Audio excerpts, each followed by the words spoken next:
우리가 모인다고 해서 하나님이 예배를 받으시는 건 아닙니다. 하나님이 받으시는 예배가 있고 받지 아니하는 예배가 있다는 것을 엄연히 성경은 말씀하고 있습니다. 아모스서 5장 21절에 내가 너희의 절기를 가증히 여기며 멸시하노라. 내가 너희의 모임을 기뻐하지 아니하노라 말씀하셨습니다.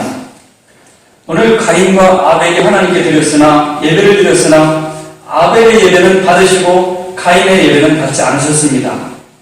이 앞에서 우리가 모인다고 하나님 기뻐하시는 게 아니구나, 바른 예배를 드려야 기뻐하시는구나, 어떻게 그런 예배를 드릴까, 예배의 비밀을 우리 루디아 여전도의 헌신 예배를 통해서 온 교우들이 밝게 알기를 원하는 것입니다.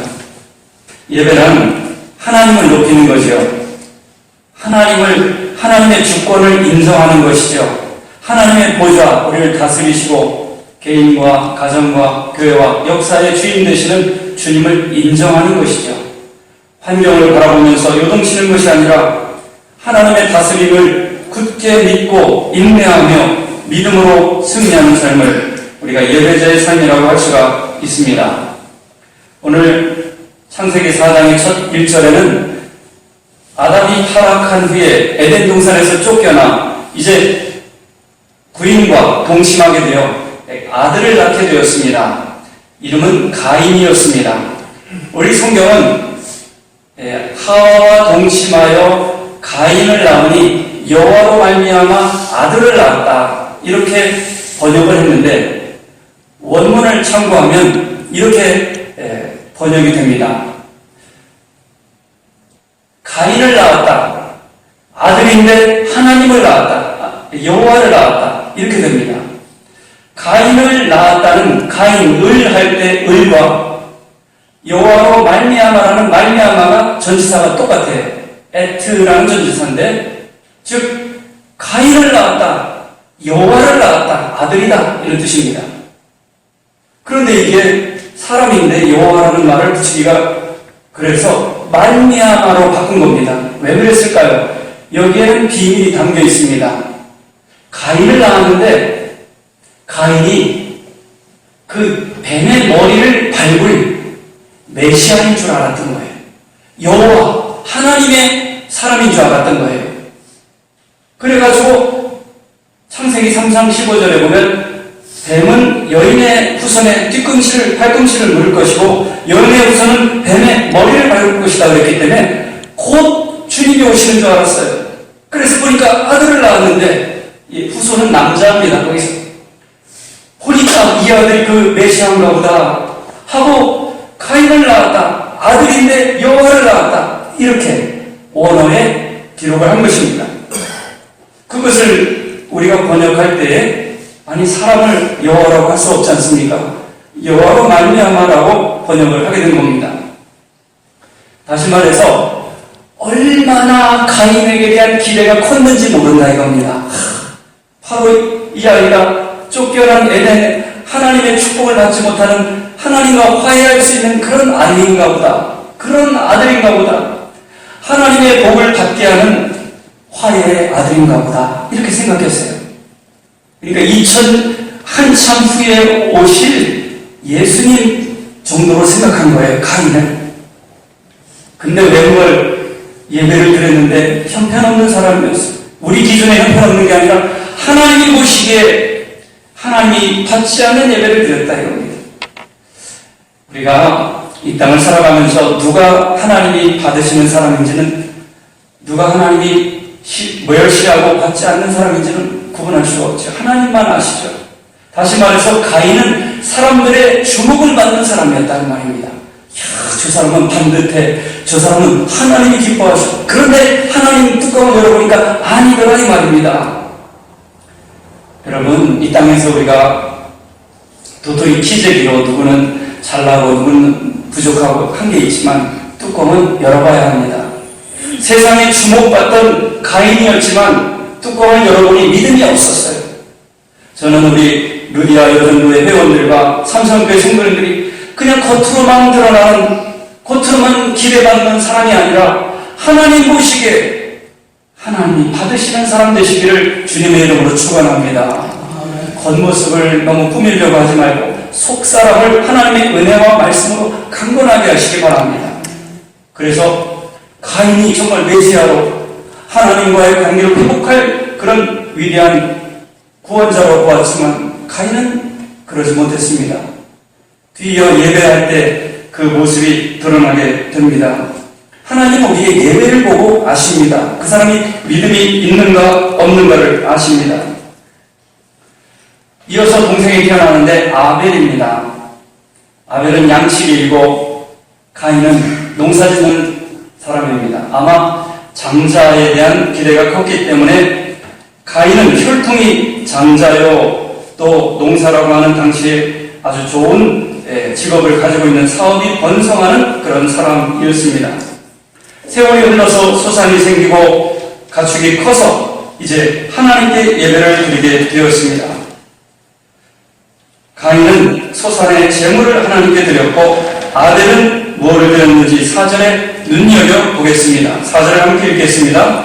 아벨은 자기도 양의 첫 새끼와 그 기름으로 드렸더니 여호와께서 아벨과 그의 제물을 받으셨으나 가인과 그의 제물은 받지 아니하시니라. 오늘 말씀에 나오죠. 하나님이 받는 예배가 있고 받지 않는 예배가 있다는 것을 꼭 기억해야 됩니다. 이것은 사람이 판단할 일이 아니에요. 우리 성도님들은 하나님이 받으시는 예배, 하나님 그런 예배를 드리며 예배로 승리하는 놀라운 기회를 누려야 하겠습니다. 그러면 여기서 우리가 질문하겠습니다. 어떤 예배를 드렸기 때문에 아벨의 예배는 받으시고 가인의 예배는 받지 않으시냐? 이게 문제입니다. 전통적으로 사람들은 피가 없었지 않느냐? 아벨은 동물의 피를 하나님께 기름과 함께 드렸고 가인은 농산물을 드렸으니까 이게 벌써 거기에서 문제가 있다 말합니다. 그러나 이것은 정답은 아닙니다. 하나님께 드리는 예배는 구약 레위기에 5가지가 나오는데 농산물을 드려도 돼요. 소제라고. 화목제물은 피 없이 드릴 수가 있어요. 그러나 오늘 오전의 말씀처럼 속죄제만 피가 필요해요.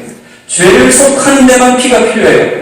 그러니까 예배라고 해서 모든 예배가 속죄 예배는 아니기 때문에 여기서 피가 반드시 필요한 것은 아닙니다. 히브리서 9장 22절에 피 흘림이 없은 즉 사함이 없느니라 말하고 있지만 가인의 예배가 동물의 제물을 드렸지 않았기 때문에 받으시는 예배가 아니었습니다. 그러면 왜 안 받으셨을까요? 왜 아벨의 예배는 받으셨을까요? 그 답은 히브리서 11장 4절에 나와 있습니다. 믿음으로 아벨은 하나님께 가인보다 더 나은 제사를 드렸다. 믿음 때문입니다. 차이는 믿음입니다. 그래서 하나님에 대한 믿음으로 예배를 드렸습니다. 어떤 믿음인지 우리가 좀 더 깊이 들어가기를 원합니다. 아벨이 드렸던 제물은 양의 첫 새끼입니다. 다시 말해서 예배에는 제물이 필요합니다. 제사에는 제물이 필요합니다. 구약에는 구원하신 주님을 바라보면서 제물을 바쳤고 신약에는 구원하신 주님의 은혜에 감사하여서 하나님께 감사의 예물을 우리가 가지고 예배를 드리는 것이죠. 따라서 준비된 예배는 하나님에 대한 사랑과 감사의 표현으로 반드시 제물이 있어야 했습니다. 당시에 송아지를 잡는다는 것은 매우 적지 않은 예산이 들어갔겠죠. 예수님께서도 마태복음 6장 21절에 내 보물이 있는 곳에 내 마음이 있다 하였습니다. 우리가 하나님께 마음을 표현할 때 물질로 시간으로 표현하지요. 인색함으로나 억지로 하지 않고 자원함으로 하고 기쁨으로 하고 마음에 넘치도록 하고 그것이 하나님께서 기뻐 받으시는 우리의 예배요 삶이라는 것이죠. 예배에는 제물이 필요했다. 두 번째는 받는 예배가 있고 받지 않는 예배가 있더라. 그 부분을 우리가 오늘 말씀을 통해서 해결하고 하나님의 뜻을 찾기를 원하는 부분입니다. 그것으로 나아가기 전에 하나님께서 가인의 예배를 받지 않았을 때 가인의 태도를 보게 됩니다. 가인의 태도는 몹시 분하여 안색이 변하니. 6절에 하나님께서 가인을 찾아옵니다. 질문을 하죠. 6절을 함께 읽겠습니다. 여호와께서 가인에게 이르시되 내가 분하여 검은 어찌 됨이며 안색이 변함은 어찌 됨이냐. 왜 가인의 안색이 변하고 분노했을까요? 가인이 잘했기 때문에 그랬을까요? 좀 잘못했잖아요. 하나님의 판단이 틀릴 일은 100% 없고 분명히 가인이 잘못했어요. 근데 왜 가인이 화를 내고 안색을 붉힐까요? 두 가지 이유가 있습니다. 첫째는 자기 명예를 사랑하는 사람, 그런 사람은 회개할 수가 없습니다. 두 번째는 죄를 사랑하는 사람, 그 사람은 분노에서 빠져나올 수가 없습니다. 우리는 나보다도 나를 미워하고 주님을 사랑한다는 것, 그것이 진짜 나를 사랑하는 겁니다. 자기를 부인하는 것, 하나님을 부인하지 않는 것, 그 사람이 참으로 건강한 사람인 것이죠. 그런데 우리 모두는 자기 명예를 사랑하기 때문에 돌이키기 힘들어합니다. 예를 들자면 제가 지금 여러분 중에 한 분을 자리에 일으켜가지고 잘못한 걸 꾸중을 했다고 칩시다. 아마 이번 주에 난리가 날 거예요. 안색이 변하고 분이 나가지고 아마 사고가 날 겁니다. 똑같습니다. 왜 그럴까요? 창피하게 됐다 이 말입니다. 명예를 훼손했다 이 말입니다. 옳고 그런 것은 떠나고 지금 내 명예가 훼손됐기 때문에 가만히 있지 않겠다 이겁니다. 이게 가인이 돌이키지 못한 결정적인 원인입니다. 자기를 사랑했기 때문에. 모든 죄는, 모든 두려움과 불안은 자기 사랑에서 나옵니다. 잘못된 자기 사랑이지요. 아니, 건강한 자기 사랑이면 해야죠. 그런데 우리가 우리를 사랑하는 것은 하나님 보시기에 멸망의 길로 가는 것이고 잘못된 길인데도 자기를 움켜쥐고 포기할 줄 모릅니다. 그래서요, 인격은 자기를 부인할 때 나옵니다. 인격은 자기를 초월할 때 나옵니다. 한번 따라해 보시기 바랍니다. 인격은 자기를 부인할 때 나온다. 자기를 부인할 때 나온다. 네. 자기 감정대로 사는, 잘못돼도 그 감정에 휩쓸린다면 결코 인격이 생기지 않습니다. 자기를 부인할 때 하나님께서는 성령님을 보내주십니다. 그 사람을 인격적으로 향기롭게 하십니다. 믿음으로 하는 것이죠. 인격을 하나님이 주시는 거예요. 우리 인간은 멸망하는 짐승이 아닙니다. 이 땅에서 육신을 부인하고 성령으로 거듭나서 하나님께 영광을 위기 위해서 살아가는 사람들입니다.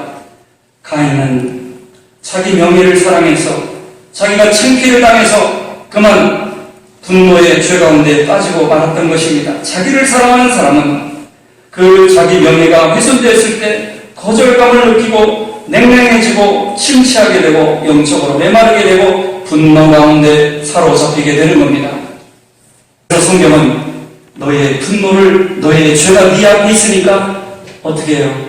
7절을 같이 읽어보겠습니다. 시작. 내가 선을 행하면 어찌 낯을 들지 못하겠느냐? 선을 행하지 아니하면 죄가 문 앞에 엎드러져 있느니라. 죄가 너를 원하나 너는 죄를 다스릴지니라. 죄가 여러분을, 저와 여러분을 얼마나 원하는지 몰라요. 야, 우리 편 되자, 우리 편 되자. 함께 어둠의 자식이 되자. 안 됩니다. 죄를 말씀으로 십자가로 다스리시기를 주님의 이름으로 축원합니다. 죄가 문 앞에 기다려요. 집에 있고 우리 마음 문 앞에 기다려요. 하나님의 말씀으로, 하나님의 사랑으로 죄를 다스리는 루디아 여전도의 회원이 되어야 하겠습니다. 그러면 우리의 숙제, 그 믿음으로 드린 예배가 무슨 예배이기 때문에 하나님 받으셨는가?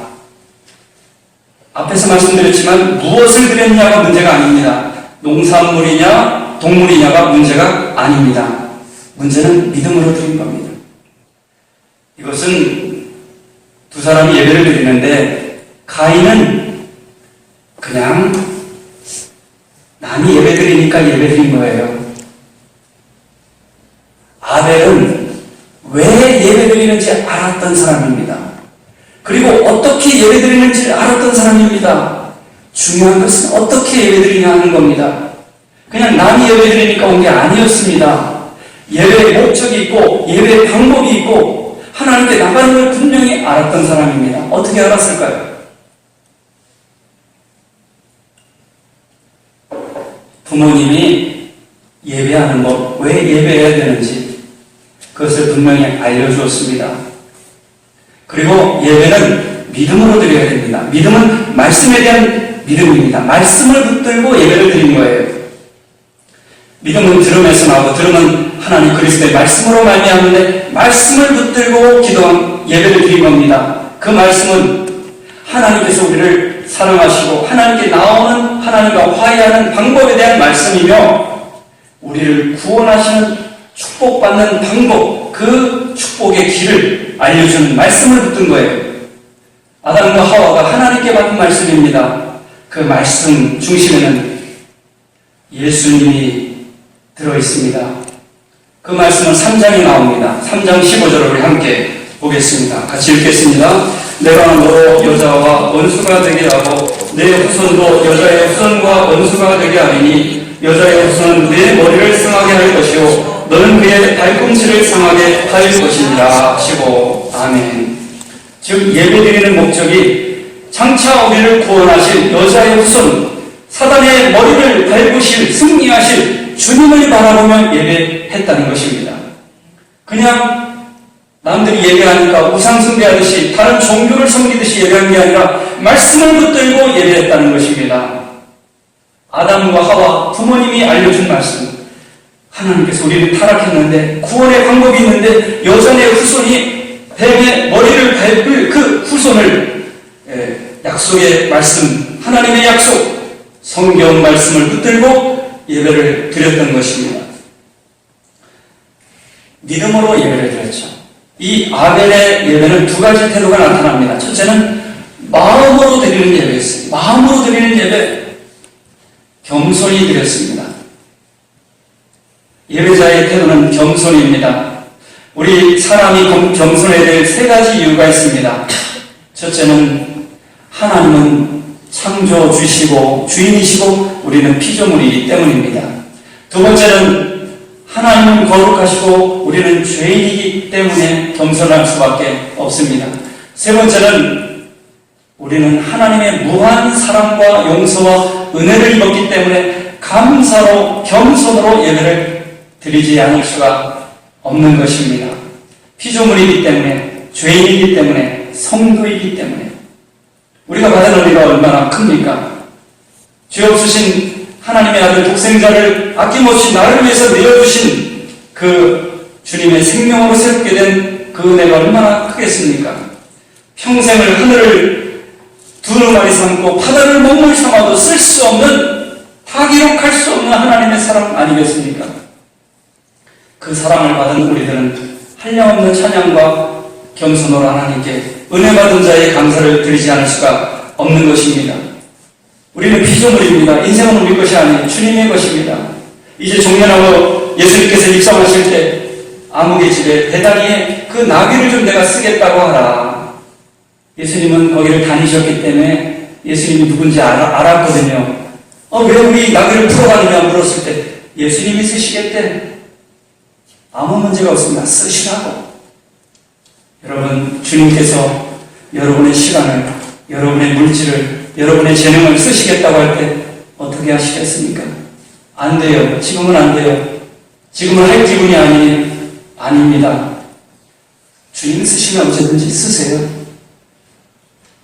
예를 들자면 우리가 강원도에 콘도가 있다고 칩시다. 우리가 존경하는 선생님이 계세요. 박 집사, 그 콘도 좀 이번 여름에 써야 되겠네. 아니, 쓰세요. 꼬치꼬치 따지지도 않죠? 주님이 우리를 쓰시겠다면 우리는 주님의 것이기 때문에 주님 쓰세요. 나를 낮은 데서 쓰시든 높은 데서 쓰시든 주님 나를 사용하여 하나님 일을 이루시기를, 하나님 뜻을 이루시기를 원합니다. 이게 겸손한 성도의 자세인 거죠. 그렇게 겸손히 예배를 드렸던 겁니다. 우리를 구원하실 주님은 분은 하나님밖에 없다는 마음으로 예배를 드렸던 것입니다. 1992년에 한명식 목사님께서 종교계 노벨상이라는 템플턴상을 받으시고 63빌딩에서 축하 위로회가 있었습니다. 한경재 목사님이 단에 쓰셔서 첫 마디를 했는데 좌중이 숙연하게 되었습니다. 먼저 나는 죄인임을 고백합니다. 저는 신사참배를 했던 죄인입니다. 그는 우리 한국은 물론 세계 사람들이 그를 높였을 때 분위기를 깨고 말았어요. 나는 죄인입니다. 신사참배를 했습니다. 남들은 내가 잘한 것을 끄집어내고 화려한 이력을 뽐내기도 바쁜데 남들이 다 괜찮다고 하는데 이분은 나는 하나님 앞에서 죄인입니다. 이렇게 고백했던 겸손한 지도자였습니다. 그의 아들 한혜원 목사님은 이렇게 증언하더라고요. 고아원을 목사님이 세우셨는데 고아원하고 자기하고 똑같이 아들로 지냈대요. 그래서 종종 불러가지고 아들에게 말했다는 겁니다. 고아원 아이들하고 형제처럼 지내라. 그래가지고 그 인터뷰를 했는데 하시는 말씀이 고아원 애들하고 나하고 누가 진짜 아들인지 똑같이 대해주셨다는 그런 말씀을 하시는 겁니다. 이 손이 안으로 굳게 되어 있는데 남의 자식인데 똑같이 대해주시고 온유하게 대해주셨던 겸손한 한경주 목사님 얘기를 하였습니다. 우리는 세상에서 높임을 받는다 하더라도 겸손으로 예배드리는 자가 되어야 하겠습니다. 두 번째는 믿음으로 예배를 드렸습니다. 이 믿음은 하나님이 구원자이시고 하나님의 주권이 하나님께서 모든 것을 섭리하신다는 믿음으로 드렸던 겁니다. 특별히 말씀에 대한 믿음을 붙잡았던 겁니다. 여자의 후손이 뱀의 머리를 상하게 할 것이고 우리를 죄와 저주에서 풀어주실 구원의 주님을 바라보면서 믿음으로 하나님만을 붙들었던 것입니다. 예배 시간에요, 하나님 보좌를 바라보세요. 염려하는 거, 예배 끝나고 나면 어디 놀러 갈 거 생각하는 사람 우리 교회는 없지만 하나님 보좌를 바라보세요. 염려하지도 마세요. 하나님 손에 달렸기 때문입니다. 하나님의 주권, 지금은 상황이 어려워도 이 모든 것을 주관하시는 분은 하나님이기 때문에 나는 지금 예배해야 되겠다.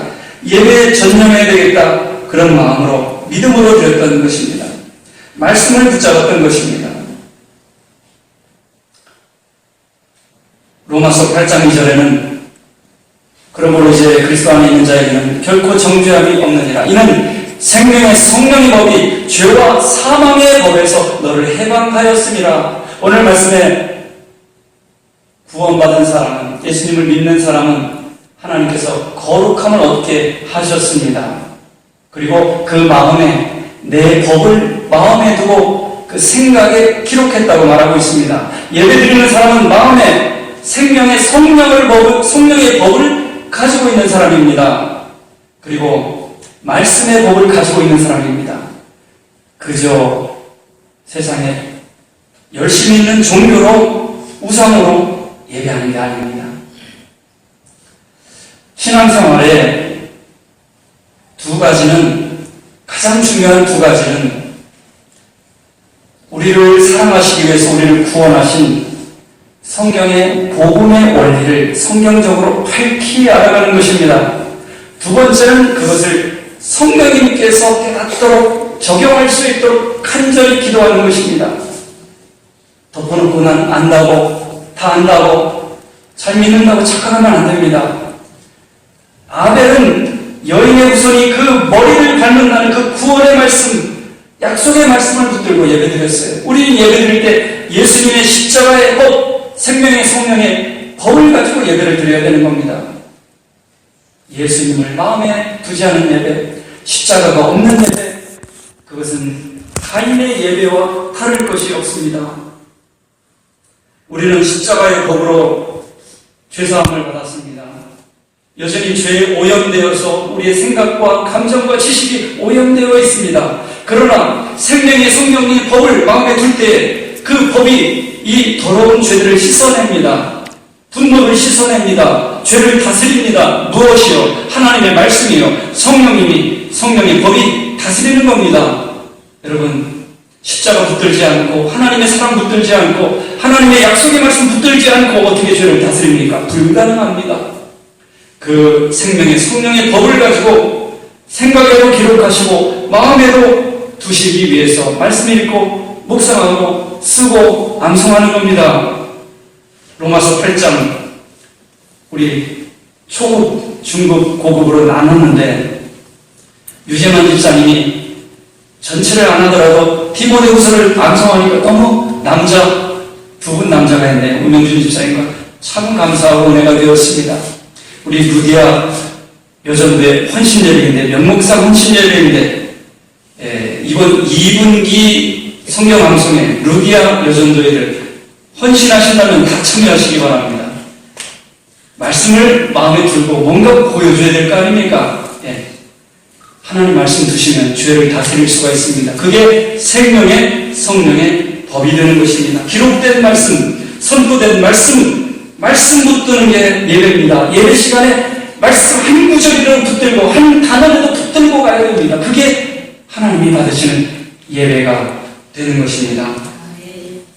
결론적으로 그 창세기 3장 15절은 우리의 완전한 희생 제물이 되신 예수님을 말합니다. 예수님을 모시고 그 능력과 은혜에 감사하며 드리는 예배, 하나님께 찬송과 영광을 올려드리는 예배가 아벨의 믿음으로 드린 예배였다는 말입니다. 예수님 모시고 예수님을 사랑하는 거듭난 회원으로서 예배마다 승리하고 말씀의 열쇠를 받아 여러분 앞에 다친 분들을 열어가는, 자녀 앞에 다친 분들, 사업에 다친 분들, 이 땅에 다친 분들을 하나님의 말씀으로 열어가는 루디아 여전도회 되시기를 주님의 이름으로 축원합니다. 만약에 화나고 분노하고 안색이 변하는 그런 일이 있다면 그것은 하나님께 대해서 화를 내는 겁니다. 어떻게 해야 되겠습니까? 하나님께 잘못된 태도를 고백하시기 바랍니다. 그리고 깨끗한 마음과 정결한 영을 달라고 기도하셔서 예배가 끝나면 모든 죄가 사라지고 더러운 것들이 씻김을 받고 마귀는 떠나가고 기쁨과 감사가 충만해지는 그런 예배를 경험하시기 바랍니다. 가인의 예배는 예배 끝났는데도 불평이, 죄악이, 분노가, 상처가 사라지지 않았습니다. 하나님이 받으시지 않는 예배이기 때문에 그렇습니다. 하나님이 받으시는 예배를 드린 사람은 죄가 씻김을 받습니다. 더러운 생각이 없어집니다. 불안과 미움이 사라지는 줄 믿으시기 바랍니다. 기쁨과 감사가 회복됩니다. 이런 예배를 루디아 여전도회와 우리 성산교회 성도님들이 다 함께 드리기를 원합니다. 우리 시간 반주에 맞춰 합심해서 하나님 정말 말씀을 듣고 보니 예배가 하나님이 받으시는 예배가 있고 받지 않는 예배가 있다고 합니다. 하나님이 받으시는 예배, 죄를 다스리는 예배, 더러운 것들이 씻기고 마귀가 떠나가고 기쁨과 감사와 사랑이 회복되는 예배자가 되게 하여 주옵소서. 우리 1, 2분간 기도하겠습니다. 하나님 아버지 감사합니다. 루디아 여전도회 아버지 헌신 예배를 맞이하여서 하나님 기뻐하여 받으시는 예배를 우리가 살펴보았습니다. 말씀을 붙잡고 드리는 예배, 예수님을 그 은혜에 감사하며 드리는 예배, 구원의 하나님을 찬양하며 드리는 예배, 하나님 은혜에 아버지를 묵상하며 우리의 연약함과 완악함을 씻어버리는 예배, 기쁨과 감사와 사랑을 회복하는 예배가 되게 하여 주시어서 우리 참된 예배를 드린 성도님들 가는 곳마다 화요와 기쁨과 화평이 있게 도와주시고 우리 안에 불평과 원망과 분노와 미움이 있다면 주님의 십자가의 성령의 생명의 법으로 사라지게 하시고 죄를 다스리는 주 백성들이 되게 하여 주옵소서. 그래서 다시도 돌아오는 길을 성령의 불로 박혀버리고 하나님의 사랑의 열매를 맺어가는 주의 백성들 되게 하여 주옵소서. 홀로 영광 받으시고 예수님의 이름으로 기도드립니다. 아멘. 타락 이후에 가시덤불과 엉겅퀴가 아버지 하나님 인생을 더욱더 가슴 아프게 하였습니다. 바른 예배를 드림으로 말미암아 가시덤불과 엉겅퀴를 성령의 불로 태워버리게 하여 주옵소서. 사랑과 용서와 화해가 가정과 주의 백성들이 가는 곳마다 전파되게 하옵소서. 하오나 예배에 실패한 가인은 죄의 눌림을 받아 분노 가운데 사로잡혀 살인을 최초로 저지르고 말았습니다. 예배에 실패하는 사람 한 사람 없도록 주님의 성령님께서 우리를 말씀으로 진리로 예수 그리스도의 십자가로 인도하여 주옵소서. 예수님의 이름으로 기도드립니다. 아멘.